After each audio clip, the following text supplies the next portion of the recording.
Meeting of Maggie, Chapter 7. A few weeks later, Dad was back to his old dad self. He even tried to get me to watch a scary movie, but I refused. Mom says I'm not allowed to watch that kind of stuff. We don't have to tell Mom, he whispered. Ooh, Dad's always trying to get us in trouble. No way, Jose, I whispered back. We were flipping through the channels and looking for something unterrifying when something so scary happened, I almost died, and it wasn't on TV. It was right next to us. Tiffany cruised by us wearing something super tight and super short, and her face looked like she was competing in some kind of makeup Olympics, where instead of medals, they handed out fake eyelashes. The scariest part, she grabbed the car keys and walked right out the door. Dad nudged me. Ooh, you want to watch Wild America? I love Marty Stouffer. Dad, you can't let Tiffany... Oh, it's blurry. Let's refocus. Dad, you can't let Tiffany leave. She's not allowed to be on school nights. Oh, I didn't know that. What should I do? Go after her. He wheeled over to the door and looked out the window. Too late. She's already gone. Maybe she'll be right back. Dressed like that? No way. I bet she's halfway to Vegas by now. Don't you think you're overreacting? I shook my head. She broke one of Mom's biggest rules. Your mom has so many rules. How am I supposed to remember them all? That's when I dashed into my room. Footnote 28. Well, at least 50% my bedroom, more like 30% when Tiffany was going through a breakup, closer to 20 when she was grounded. Footnote 1, which was 90% of the time. Ooh, this tells us a lot about Tiffany. Pulled out my third most important notebook out from under my bed. I went back to the living room and flipped right to page 5. See, it's the rule. Number 27. No hotness on school nights. Dad stared. What is this? It's my Law of Mom book. I wrote down every single one of her rules. He was speechless as he paged through page after page of rule after rule, which I expected, since sometimes even I blew my own mind. I pointed out my favorites. No peanut butter knife in the jelly jar. Honestly, it's just common courtesy. Let me see if I can get closer here. I'll stay focused. Does your mother know about this? He said at last. Oh yeah, she helped me write it just before she went to work. Dad nodded. Of course she did. The next day, I knew something was wrong on my walk home from the bus stop. First, I had forgotten something at school. So I stopped mid-driveway and went through my book bag, which was packed to the brim since we're now on Thanksgiving break, and I wanted to keep up with my studies between slices of pie. Math notebook? Check. English notebook? Check.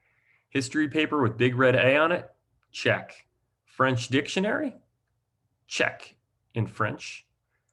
Personal copy of The Secret Garden with my personal notes? Check.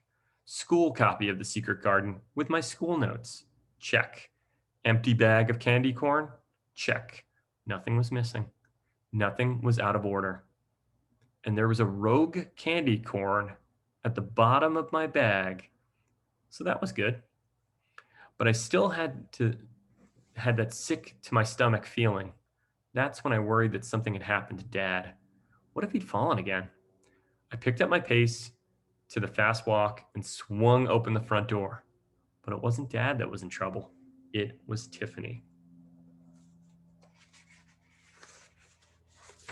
All right. Give me 1 second.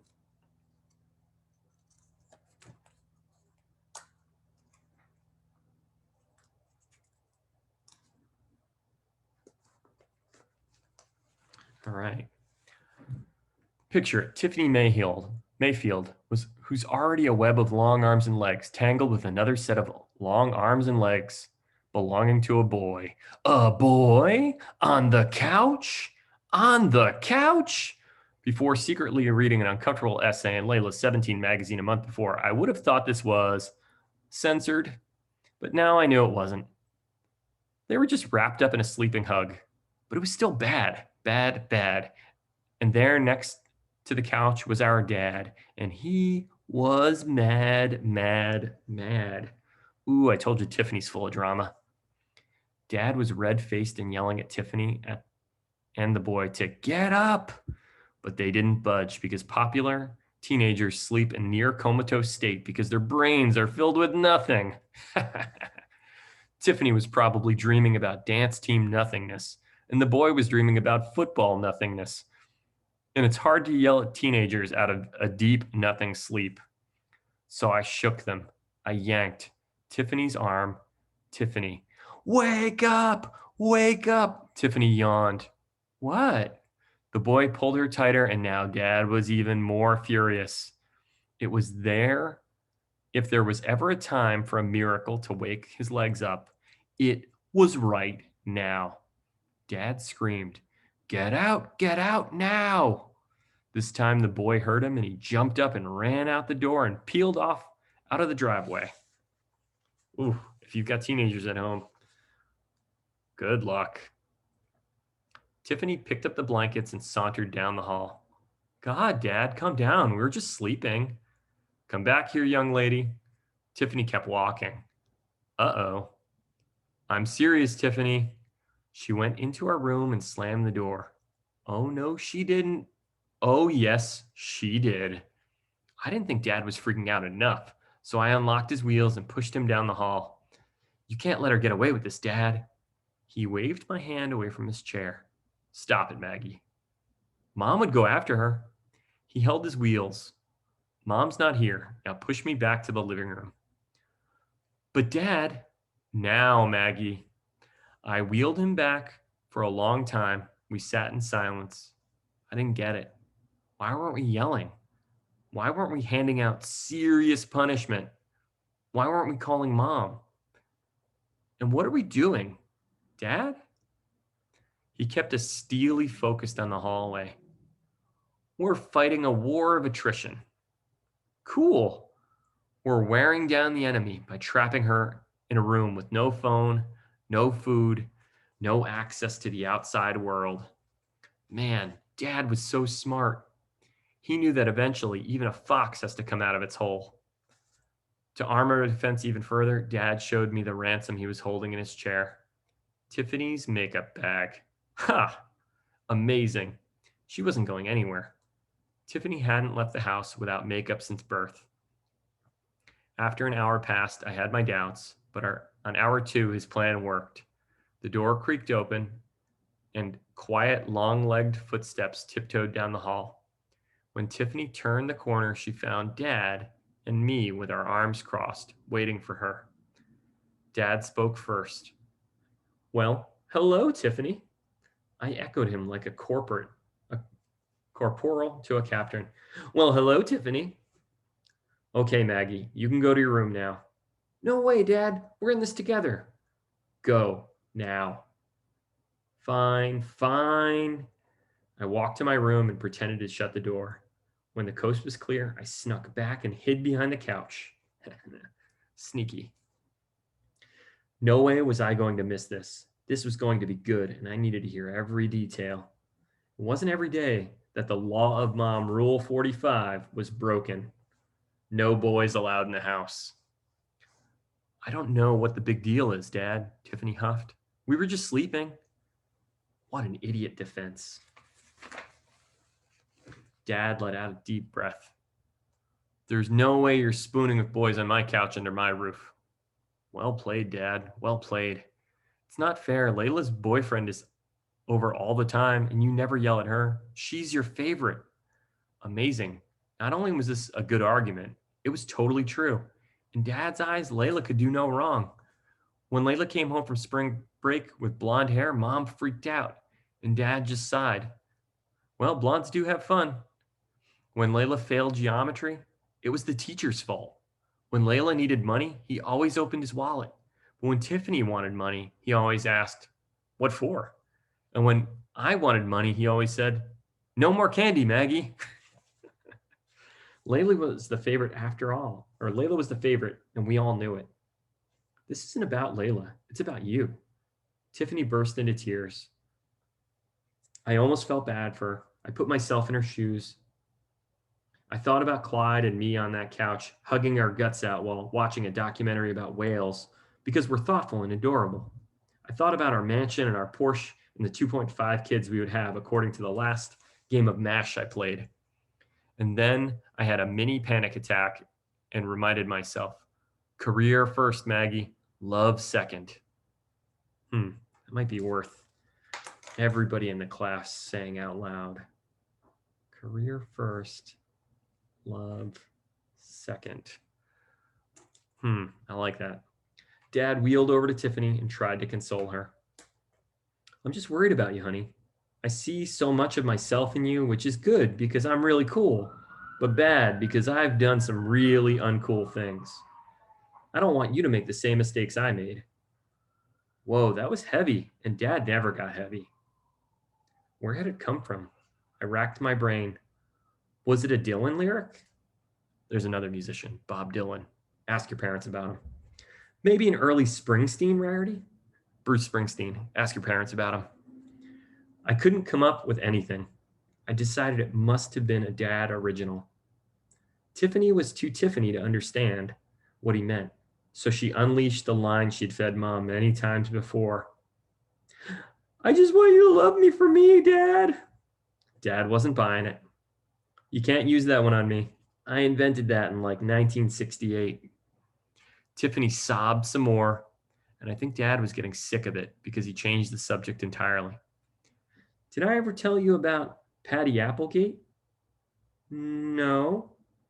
Dad time traveled, and this time he went back to when he was Tiffany's age. Apparently, Patty Applegate was a head cheerleader when Dad was on the football team. It was the beginning of his senior year, and he had a real shot at quarterback, but then he started seeing Patty and got distracted, and by the first game, he'd missed too many practices to even be considered for quarterback. And worst part, Patty dumped him a week later for the kid who did make quarterback. And that guy wasn't even half as good looking as me, Dad said. I wasn't really sure what kind of lesson he was trying to teach here, but Tiffany seemed to get it, and Tiffany doesn't get anything. She can barely work the hairdryer. Tiffany promised no more boys in the house, and Dad promised no more embarrassing freakouts. Okay, Maggie, you can come out now. Busted. I tried to cover my tracks. Oh, hey, I lost a pen. Thought it might be under here. Tiffany gave me the evil eye. Oh, really? Did you find it? No, I didn't, but I did find a boy back here. Is he yours? Tiffany looked like she might murder me. Dad held up his hand. That's enough, Maggie.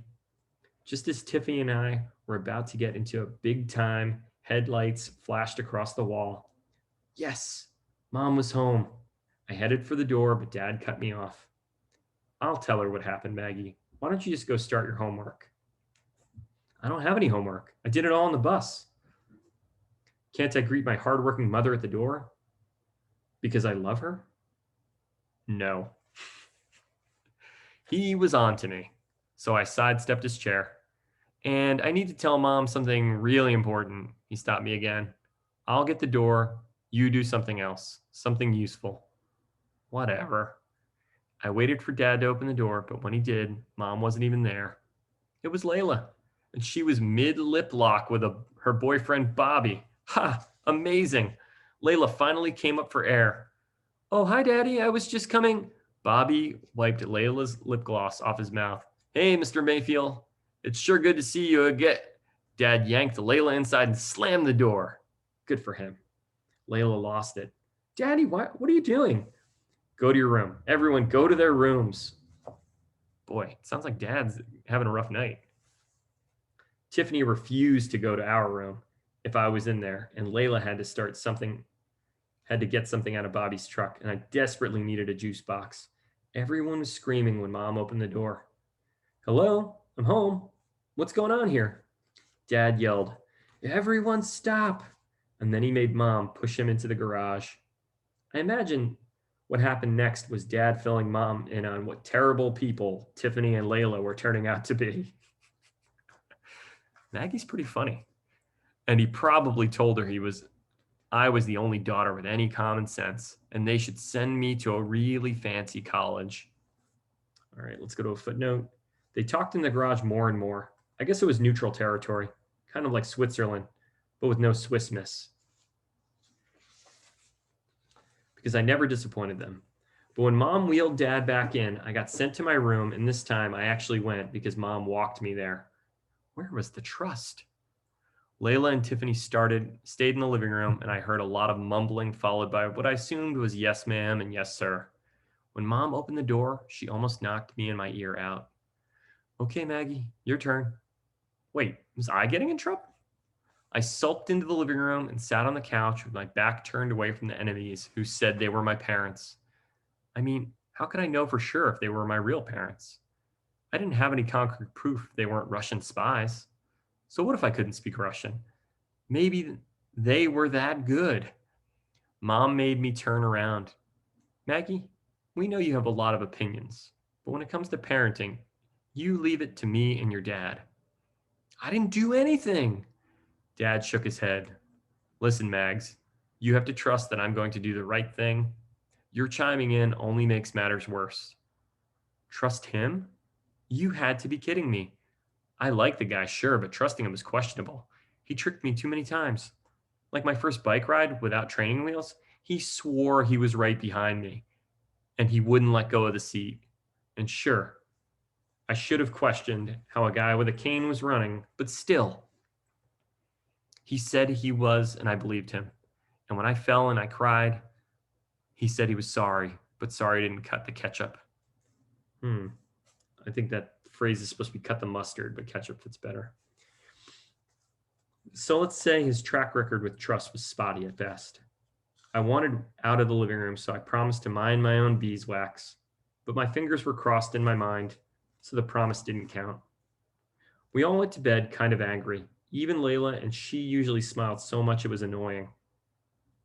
But when I went to brush my teeth, she closed the bathroom door in my face, and she was never mad at me, mostly because she barely even knew I was alive. I crawled into bed, closed my eyes, and couldn't stop thinking about how my sisters just didn't get it. Boys were stupid. Boys were stupid. Well, all boys except for Clyde. I don't know if that is really true. I believe I am a boy. And then I couldn't stop thinking about the good old days when mom was always around. She maintained a certain level of order, and I not only followed to a T, but respected to a T too. And so did Layla and Tiffany. Sure, getting to know dad more was great and all, but I was figured I would get to know him eventually. Like when he moved into the White House when I was president, I put him in charge of the rock and roll archives at the Smithsonian. I just wanted to go back to how it used to be. All right, that's chapter 7.